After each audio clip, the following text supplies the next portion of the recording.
ASEAN-ийн дээд түвшний уулзалтыг өгсөн 9 арга хэмжээний эхнийх нь эх сард Монгол улсад болох гэж байна. Тухайлбал Аз-Европын парламентын түншлэлийн 9-р уулзалтыг эх сарын 21-22-ны өдрүүдэд төрийн ордонд зохион байгуулна.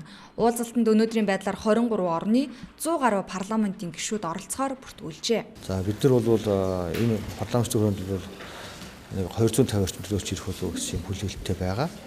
За энэ бүртгүүлсэн төлөөлөгчийн дотор бол 3 орны парламентын спикер оролцохоор нотгоогоо үйлдсэн. За мөн 6 орны дэд спикер нь оролцъё гэсэн төсөлтөд ирүүлсэн байж байгаа. За дээрээс нь нэмэгдээд дахиад бас 3 орны спикер оролцож магадгүй гэсэн мэдээлэлтэй байгаа. Энэ удаагийн уулзалтыг ASEAN-д Аз-Европын парламентын гишүүдийн үүрэг оролцоо сэдвээр зохион байгуулах юм а.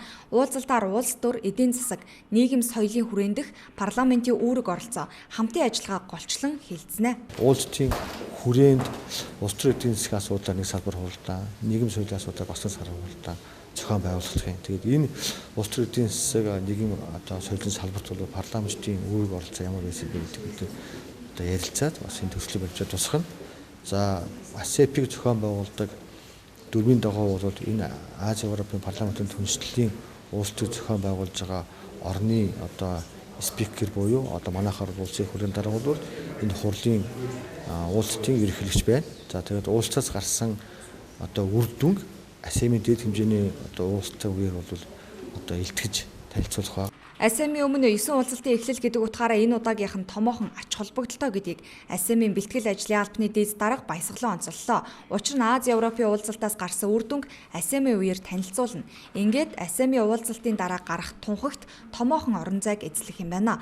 Монгол улс ASEAN-ийн дээд түвшний уулзалтанд нарийн төлөвлөгөөний дагуу бэлтгэл хийж байгаа гэдгийг мэдээллээ. Тухайлбал уулзалтыг зохион байгуулах ерөнхий сайдаар ахлуулсан үндэсний зөвлөл ажиллаж байгаа юм байна.